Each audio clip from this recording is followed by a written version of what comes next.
제주의 공항 출구가 북적이는 가운데 그곳에선 이강혁은 문득 시간이 멈춘 듯한 감각에 휩싸였다. 눈앞에서 안내 마이크를 잡고 인사하는 젊은 가이드가 오래전에 잃어버린 아들과 똑같이 보였기 때문이다. 가이드는 또렷한 목소리로 외쳤다. 어서 오십시오. 제주 한비 투어에 오신 여러분. 저는 오늘 여러분과 함께할 가이드 민호입니다. 그 순간 이강혁의 세계가 단절된 듯 얼어붙었다.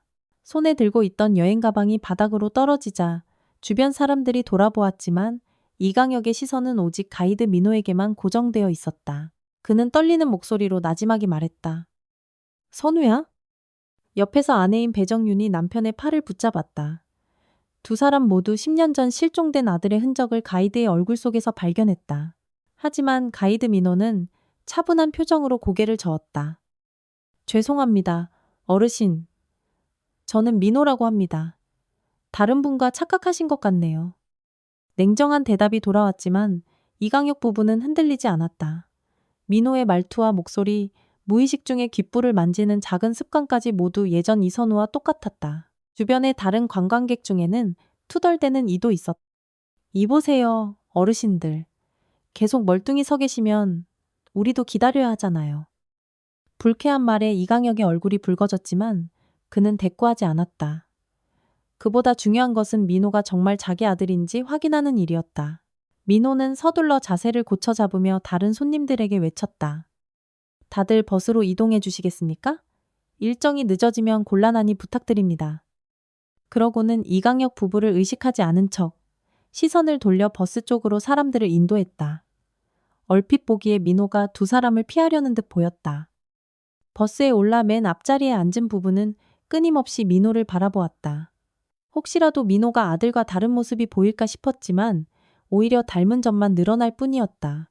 특히 민호가 귓불을 만지는 작은 버릇은 이강혁과 배정윤이 너무나 잘 기억하는 이선우의 습관 그대로였다. 버스가 출발하자 민호가 마이크를 잡고 안내를 시작했다. 제주 화산섬은 약 180만 년 전부터 생성되기 시작했습니다. 화산 폭발과 해수면 변동, 그리고 시간이 쌓여 지금의 제주의 모습을 이뤘죠. 그는 능숙하게 제주도 역사와 문화를 설명했지만 이강혁 부부의 귀에는 다른 단어가 꽂혔다. 민호가 자신을 가리켜 묻지마 관광이라며 장점을 말할 때였다. 패키지 여행의 좋은 점은 아무 생각하지 않아도 된다는 거죠. 말 그대로 묻지마 관광입니다. 그냥 따라오시면 됩니다. 이 말이 두 사람의 가슴에 묵직하게 와닿았다. 지난 10년 동안 이강혁 부부도 마치 아무것도 물을 수 없는 삶 속을 헤매왔기 때문이었다. 아들이 어떻게 사라졌는지, 어디로 갔는지, 누구를 탓해야 하는지조차 알지 못한 채 그저 하루하루를 견디기만 했다. 첫 목적지인 성산일 출봉에 도착했을 때 사람들은 거대한 분화구와 푸른 바다에 탄성을 질렀다. 부부 역시 눈앞의 장관에 감탄했지만 더 크게 마음을 뒤흔든 것은 민호의 왼쪽 주머니 속에서 보인 작은 도라르방 모양의 열쇠고리였다. 10년 전 초등학생이던 이선우에게 사주었던 기념품과 똑같았다. 여보, 저 열쇠고리 좀 봐요. 배정윤이 눈물을 훔치며 속삭이자 이강혁은 손을 꼭 잡으며 말했다. 맞아, 우리 선우가 조르던 물건이었지. 민호는 관광객들을 자유시간으로 풀어주고 특정 장소에서 일정 시간을 뒤 다시 모이자고 안내했다. 그 틈에 이강혁은 민호에게 다가갔다. 민호 군, 잠시 이야기 좀 할 수 있을까? 민호는 순간 굳어졌지만 곧 전문적인 미소를 띄었다. 네, 어르신, 무슨 일이신지요? 이강혁은 떨리는 목소리로 물었다. 자네, 정말 이선우가 아니냐고 묻고 싶네. 민호의 얼굴에서 웃음기가 사라졌다. 그의 손이 또다시 귓불 쪽으로 갔다가 멈췄다. 죄송합니다. 저는 이선우라는 사람을 모릅니다. 착각이신 것 같아요. 그러면서 살짝 뒤를 돌아보더니 아무 말 없이 자리를 피했다. 도망치듯 다른 관광객들 쪽으로 가버린 것이다. 배정윤이 남편에게 달려와 물었다. 여보, 어떻게 됐어요? 민호가 내 사진을 보자 하얗게 질렸어. 뭔가 숨기고 있어. 그들은 성산일 출봉에 오르며 이 이상한 상황을 곱씹었다. 한편 민호는 떨어진 곳에서 누군가와 은밀하게 대화하고 있었다. 검은 양복 차림의 남자가 봉투를 건네고 사라지는 모습이 보였다. 저 사람이 누구지? 표정이 심상치 않아 보이는데. 배정윤이 불안한 눈빛으로 물었다. 이강혁은 옛 형사로서 직감적으로 느꼈다. 저 자가 민호, 아니 이선우를 올가매는 무언가를 쥐고 있으리라는 예감이었다. 두 번째 목적지인 섭지코지에 도착해서도 부부는 여전히 민호를 예의주시했다. 관광객들이 저마다 사진을 찍고 풍경을 즐기는 사이 민호가 혼자 바닷가를 바라보는 모습을 발견했다. 이강혁은 슬에 다가가 말을 걸었다. 날씨가 참 좋구만, 민호군. 아니, 네가 이선우라면 10년 전에 여기 온 기억이 있지 않겠냐. 민호는 깜짝 놀라 돌아섰다. 이번에도 귓불을 만지작거리다. 움찔했다. 정말 전 기억이 없어요. 누군가에게 크게 다쳤던 것 같습니다. 예전 이름도 떠오르지 않습니다. 민호의 목소리에는 떨림이 배어 있었다. 이강혁은 답답했지만 한편으론 희망이 생겼다. 아무것도 기억나지 않는다고 말하면서도 민호가 분명 어떤 흔적을 마음속에 품고 있다는 느낌이 들었다. 부모님은 어디 계신가? 이강혁이 조심스레 물었다. 민호는 슬픈 표정으로 고개를 숙였다. 그건 저도 모릅니다. 5년 전쯤 어느 사찰에서 머리를 다친 채 발견됐고 그분들이 저를 걷어주셨어요. 그래서 지금까지 제주에서 지내왔습니다. 그 순간 다른 관광객이 멀리서 민호를 불렀다. 민호는 당황스럽게 이강혁에게서 도망치듯 달려갔다. 그런데 서둘러 뛰어가는 과정에서 그의 주머니에서 작은 종이 쪽지가 떨어졌다. 이강혁은 재빨리 그걸 주워 확인했다. 바람과 평화의 절, 저녁 8시. 일정표에는 없는 장소였다. 민호가 누군가와 비밀스럽게 만날 약속을 잡은 듯했다. 이강혁은 바로 아내에게 말했고 둘은 그곳에서 진실을 확인하기로 결심했다. 그날 저녁 숙소에서 이강혁과 배정윤은 빠져나와 택시를 탔다. 운전기사가 경계했다. 거긴 관광객들이 잘 안 가는 절인데요. 아는 사람이 있습니다. 부탁드려요.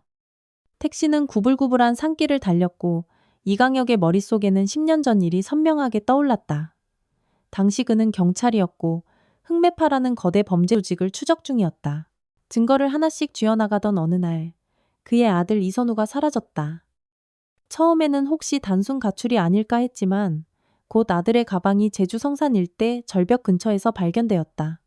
조직이 아들을 납치해 협박한다는 연락까지 왔다. 이강혁은 수사를 포기하는 대가로 아들을 풀어달라고 호소했지만 돌아온 대답은 이미 늦었어. 내 아들은 다른 패거리에게 넘어갔어 라는 비웃음뿐이었다. 결국 경찰도 시신을 찾지 못했고 실종 처리가 된 채 10년이 흘렀다. 당신 잘못이 아니었어요. 배정윤이 조용히 남편의 손을 잡았다. 이강혁은 고개를 떨구며 회중시계를 꺼냈다. 이선우가 실종되던 날 떨어뜨려 멈춰버린 시계였다. 마치 부부의 시간마저 함께 멈춘 듯했다. 그날 내가 조금만 더 주의를 기울였다면 그만 생각해요.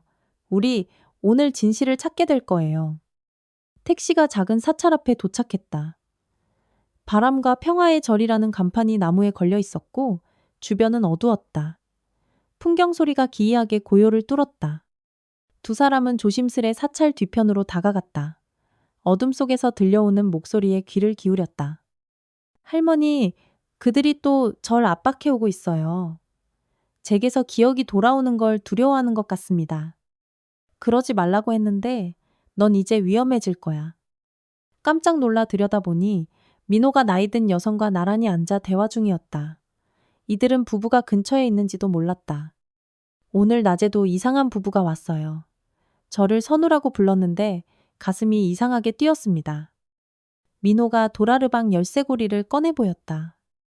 할머니가 절 처음 발견하셨을 때 이걸 제가 쥐고 있었다면서요. 어쩐지 이 열쇠고리가 너무 익숙해요. 할머니는 근심 가득한 목소리로 말했다. 네가 깨어났을 때 아무런 기억도 못했지. 난 병원 대신 이곳으로 널 데려와 조용히 돌봤어. 그런데 검은 양복 차림의 사람들이 절 주변을 어슬렁거리며 널 찾았단다. 그들을 피하려고 내가 꼭꼭 숨어 지냈는데 결국 또 나타났구나. 민호가 고개를 숙였다. 할머니, 저도 더는 도망칠 수 없을 것 같아요. 그때 어둠 속에서 발소리가 나자 할머니가 민호 뒤로 몸을 돌렸다. 누구죠? 이강혁과 배정유는 더 이상 숨지 않았다. 조심스럽게 나무 뒤에서 걸어 나오자 민호가 깜짝 놀라며 일어섰다. 당신들 낮에 봤던 분이잖아요. 이강혁은 한 걸음 더 다가섰다. 민호, 아니 선우야, 우린 내 부모야. 믿기 어렵겠지만 10년 전부터 널 찾아 헤맸어. 할머니가 민호를 지켜서며 경계했다. 이 선생님들이 정말 내 부모라는 증거가 있나? 배정윤이 낡은 가족 사진을 조심스레 내밀었다. 10년 전 찍은 사진에는 어린 이선우가 도라르방 열쇠고리를 손에 들고 웃고 있었다. 민호는 사진을 보는 순간 귓불을 만지작거리며 혼란스러운 표정을 지었다. 이게 왜 이렇게 익숙하죠? 할머니가 사진을 받아 확인하고는 놀란 기색이었다. 민호와 똑같이 생긴 아이구먼. 아니, 이선우 정말 같은 사람일 수도 있겠어. 그러나 더는 대화를 이어갈 새도 없이 멀리서 차 엔진 소리가 들려왔다. 사찰 앞에 도착한 듯 거칠게 멈춰서는 소리가 난 뒤 날카로운 목소리가 울렸다. 아이고, 안 되겠네. 여기까진 왜 온 거야, 저놈들이. 할머니는 다급하게 손짓했다. 저쪽 뒤편길로 도망치세요. 제가 시간을 벌 테니 민호, 이제 부모님과 함께 가렴. 할머니도 함께 가시죠. 민호가 떨리는 목소리로 말했지만 할머니는 고개를 저었다. 지금 난 여기서 이 사람들을 막아야 해. 널 데려가 버리면 또 어떤 일이 벌어질지 몰라. 빨리 가. 결국 민호와 이강혁, 배정유는 뒤편 언덕을 통해 산길로 내려갔다. 어둠 속에서 발자국 소리가 뒤를 쫓아왔다. 세 사람은 힘겹게 산을 내려왔고 다행히 대기시켜 놓았던 택시를 발견했다. 운전기사는 이들이 긴장된 표정으로 달려오자 놀란 눈이었다. 어서 타세요. 택시는 빠르게 호텔로 돌아갔다. 도중에 이강혁이 뒤를 돌아보니 손전등 불빛들이 산길을 뒤덮고 있었다. 민호, 아니 이선우가 너무나 안쓰러워 보였다.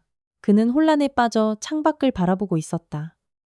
호텔에 도착했을 때 세 사람은 우선 방으로 올라갔다. 비상 상황을 대비해 다른 층에 세 방을 배정받았다. 밀폐된 공간에 들어서자 그제야 모두 약간의 안도감이 찾아왔다. 민호는 조심스럽게 두 사람과 마주 앉았다. 정말 제가 두 분의 아들이라는 건가요? 이강혁은 깊게 숨을 내쉰 뒤 과거를 간략하게 털어놓았다. 이선우가 어떻게 사라졌고 그가 실종 상태로 처리됐는지 그리고 자기들이 어떤 심정으로 10년을 살아왔는지 말해주었다. 선우야, 널 찾기 위해 난 경찰을 그만두고 사립탐정이 되어서까지 전국을 돌아다녔다. 하지만 흔적조차 발견되지 않았어. 그 이야기를 듣는 동안 민호는 잔뜩 헝클어진 머리카락을 움켜쥔 채 고통스럽게 신음했다. 머리가 갑자기 아파요. 그의 뇌리에는 잠겨있던 기억의 조각들이 파편처럼 스치고 있었다. 검은 승합차, 납치범들의 폭력, 어느 절벽 위에서 떨어지는 순간, 얼어붙은 바닷물과 바위에 부딪히는 고통, 마지막 순간 도라르방 열쇠고리를 꼭 쥐었던 감각까지 희미하게 되살아났다. 아버지? 민호가 힘겹게 눈을 들었다. 그의 숨소리가 거칠었다. 조금씩 기억이 돌아오고 있어요. 납치당했던 그날 흑매파 조직원들이 제 입을 막으면서 분명히 아버지를 협박했죠. 배정윤이 급히 물수건을 가져와 아들의 이마를 닦아주었다. 선우야, 무리하지 말고 천천히. 이강혁은 아들의 손을 잡았다. 다시 만나서 고맙다. 기억이 전부 돌아오지 않아도 된다. 중요한 건 네가 살아있다는 거니까. 민호는 그 말에 서서히 안정을 찾았다. 하지만 그때 갑자기 방문을 두드리는 소리가 들려왔다. 호텔 직원이라고 말하며 메시지를 전해야 한다고 했다. 이강혁이 조심스레 문을 열었는데 순간 뒤에서 무언가 번뜩였다. 이강혁 씨, 오랜만이군. 낯선 남자가 손에 단검을 쥔 채 밀려들어왔다. 바로 10년 전 흑매파 조직 중 한 명이었다. 남자의 공격을 피하지 못하고 이강혁은 목덜미 쪽으로 날카로운 상처를 입었다. 배정윤이 비명을 질렀고 민호가 뛰어오르려 했지만 이미 여러 명이 들이닥쳤다. 모두 검은 옷을 입고 있었다. 아이고, 우리가 수고스럽게도 여기까지 왔네. 그 말이 마지막이었다.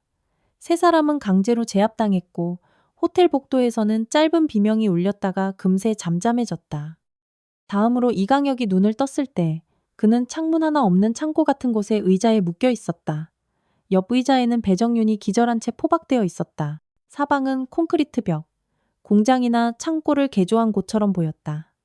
한 남자가 다가왔다. 10년 전에도 봤던 그 흉터가 선명한 얼굴이었다. 이강혁 전 형사. 반갑군. 난 강종원이라고 하지. 예전엔 흑매파 조직에서 내 몫을 했는데 지금도 그리 다르지 않아. 내 아들은 어디 있지? 네가 말하는 아들? 그 녀석은 살아있어. 하지만 얼마 못 갈 것 같네. 녀석이 만일 기억을 전부 되찾으면 우리 조직에 큰 타격이 오거든. 이강혁은 이를 악물었다. 내 놈들. 10년 전에 이미 못할 짓 다 해놓고도 모자라서 아직도 선우를 손에 쥐고 흔들 생각이냐?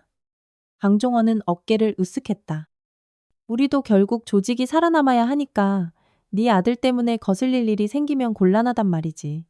그래서 매번 사찰해서 지켜보던 거고 방해금도 조금씩 줬던 거고. 그 시각 창고 밖에서는 작은 소란이 일었다. 밖에 나갔던 부하들이 다급하게 뛰어드는 소리가 들렸다. 저 녀석이 어디 갔지? 아까 묶어둔 건 분명했는데 풀려나갔습니다. 바보 같으니. 강종원이 욕을 퍼붓는 순간 창고문이 쾅 하고 열렸다. 그리고 민호가 나타났다. 얼굴에 상처가 조금 있었지만 눈빛은 결연했다. 놔.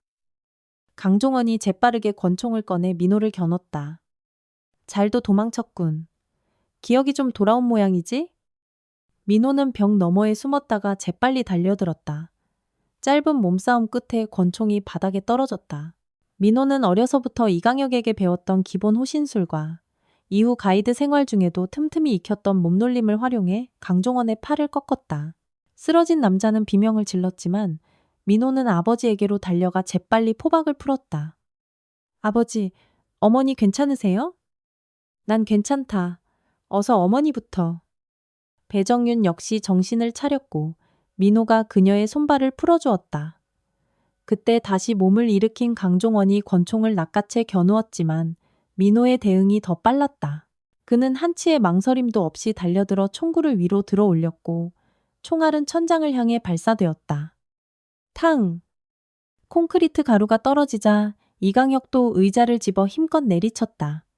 강종원은 비틀거리며 쓰러졌고 민호가 곧장 총을 빼앗아 벽 저편으로 던졌다. 그 사이에 경찰 사이렌 소리가 창밖으로 울렸다. 아까 민호가 탈출하면서 긴급 전화를 걸었던 것이었다. 이강혁과 민호, 그리고 배정윤은 서로를 확인했고 밖에서 경찰들이 뛰어들어와 강종원과 부하들을 제압했다. 그날 밤 이들은 경찰서로 이동했다. 민호가 그동안 할머니가 보관해 주었던 녹음 파일도 제출했다. 10년 전 납치당하기 직전까지 이선우는 영어 수업을 녹음하겠다며 휴대용 녹음기를 들고 다녔는데 그 안에 조직원들의 대화가 우연히 녹음되어 있었다. 그게 결정적 증거가 되었다. 검찰 조사를 받으면서도 민호는 머리를 감싸 안을 때가 종종 있었다. 한꺼번에 떠오르는 기억 탓이었다. 그래도 이강혁 부부는 이제 정말 모든 위험에서 벗어났다는 안도감에 서로의 손을 놓지 않았다. 며칠 뒤, 세 사람은 제주를 떠나기 전 다시 한번 바람과 평화의 절을 찾았다. 할머니는 온화한 표정으로 민호의 손을 꼭 잡았다. 그래, 이젠 널 여기 붙잡아 둘 수 없구나. 잘 살아라 선우야. 부모님과 행복하게 지내렴. 민호. 아니, 이선우는 감사와 아쉬움이 담긴 표정으로 큰절을 올렸다. 고맙습니다 할머니. 제가 다시 돌아와서 꼭 은혜 갚겠습니다. 사찰을 내려오며 이강혁은 회중시계를 꺼냈다. 멈춰버린 바늘이 10년 전의 시점을 가리키고 있었다. 이제 이 시계에 새숨을 불어넣고 싶었다. 아들을 다시 찾았듯 시계의 시간도 다시 움직이기를 바랐다. 서울로 돌아오는 비행기 안에서 창밖으로 구름 사이로 도시의 불빛이 보이기 시작했다. 이선우는 복잡한 표정으로 도라르방 열쇠고리를 만지작거렸다. 그 열쇠고리는 이제 새로운 시간을 여는 열쇠 같았다. 선우야, 괜찮니? 배정윤이 조용히 물었다. 아들은 고개를 끄덕였지만 눈물 한 줄기가 뺨을 타고 흘렀다. 사실 무서워요. 제가 기억 못하는 5년이나 10년이 너무 많아서. 괜찮아. 우리 함께 채워가면 돼. 이강혁은 감격스럽게 아들의 어깨를 두드렸다. 내 방은 그대로 있어. 들어가 보면 옛 추억이 돌아올지 모르지. 비행기가 착륙하고 세 사람은 택시를 타고 조용한 주택가로 향했다. 익숙한 골목에 이르러 현관문 앞에 섰을 때 이선우는 다리가 떨리는 걸 느꼈다. 정말 여기가 우리 집. 문을 열자 부엌에서 스미는 향이 그를 맞이했다. 이선우는 그 길로 작은 방문을 열어보았다. 낡은 책상, 침대 옆 협탁, 어린 시절 좋아했던 책들이 그대로 있었다. 벽에는 17살 생일 때 찍은 가족 사진이 걸려 있었다. 그 사진 속에서 자신은 해맑게 웃고 있었다. 내가 여기 살았었지. 이선우는 떨리는 손으로 사진을 만졌다. 눈꺼풀이 뜨거워졌고 무언가 기억이 더 돌아오는 듯한 아릿한 통증이 머릿속을 스쳤다. 그러더니 오래전 언젠가 아버지에게 시계가 멈추면 같이 고치러 가요 라고 말하던 순간이 떠올랐다. 그는 방문을 나와 거실로 갔다. 이강혁이 오래전부터 기록해온 수첩 수십 권을 건넸다. 네가 사라진 뒤 매일 내게 일기를 쓰듯 보냈어. 언젠가 돌아올 때 읽어주려고. 이선우는 수첩을 펼쳐 아버지의 필체를 따라 읽었다. 오늘도 선우를 찾으러 다녀왔지만 성과가 없었다. 그래도 포기할 수 없다. 같은 문장이 몇 페이지를 가득 메우고 있었다. 그는 울음이 북받쳐 참을 수 없다. 내가 없었던 10년 동안도 아버지와 어머니는 날 단 한 번도 잊지 않았네요. 배정윤이 아들을 조용히 안았다. 너만 있어준다면 우린 모든 상처를 이겨낼 수 있어. 그날 밤 세 사람은 오랜만에 함께 밥상에 둘러앉았다. 김치찌개의 얼큰한 냄새가 집안을 채웠고 이선우는 첫 숟가락을 뜨는 순간 눈물이 왈칵 쏟아졌다. 옛날에도 이 맛이었어요. 가물가물했는데 잊지 않고 있었네요. 아침이 오자 이강혁은 아들과 함께 시계방을 찾아갔다. 멈춰버린 회중시계를 맡기기 위해서였다. 시계방 사장은 시계를 유심히 살펴보더니 말했다. 정성껏 수리해 드릴게요. 자, 멈춘 시간이 꽤 오래됐나 봐요? 이강혁은 고개를 끄덕였다. 이선우가 옆에서 살며시 웃었다.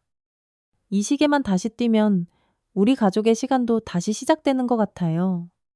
며칠 뒤 가족은 시계방에서 깔끔하게 수리된 회중시계를 받아왔다. 시계 초침이 째깍째깍 소리를 내며 움직이는 걸 보고 이강혁은 아들을 바라봤다. 이선우는 의미심장하게 고개를 끄덕였다. 한 달 후 아버지를 도와 사립탐정 업무를 배우기 시작한 이선우는 자신의 경험을 바탕으로 가족 찾기 의뢰에 특별히 힘을 쏟았다. 그는 잃어버린 기억과 고통이 누군가에게는 나아갈 용기가 될 수 있다는 생각이 들었다. 아버지, 다음 주에 제주도 할머니께도 다시 갈 거죠? 그럼 함께 가서 인사드리자. 네가 어디서 어떻게 살아왔는지 제대로 감사를 표해야지. 이선우는 주머니에서 도라르방 열쇠고리를 꺼냈다. 그 작은 조각은 과거와 현재 그리고 미래를 연결하는 달이 같았다. 눈앞에는 아직도 해결해야 할 상처들이 많았지만 적어도 더 이상 시간은 멈춰 있지 않았다. 이강혁과 배정윤, 그리고 이선우, 세 사람은 천천히 식탁에 마주 앉았다. 창문으로 들어오는 봄 햇살이 밝았고 가족의 웃음소리가 오랜 침묵을 깨고 집 안을 가득 채웠다. 멈춰있던 시계가 이제 제 몫을 다하듯 그들 가족의 시간도 다시 흐르기 시작했다.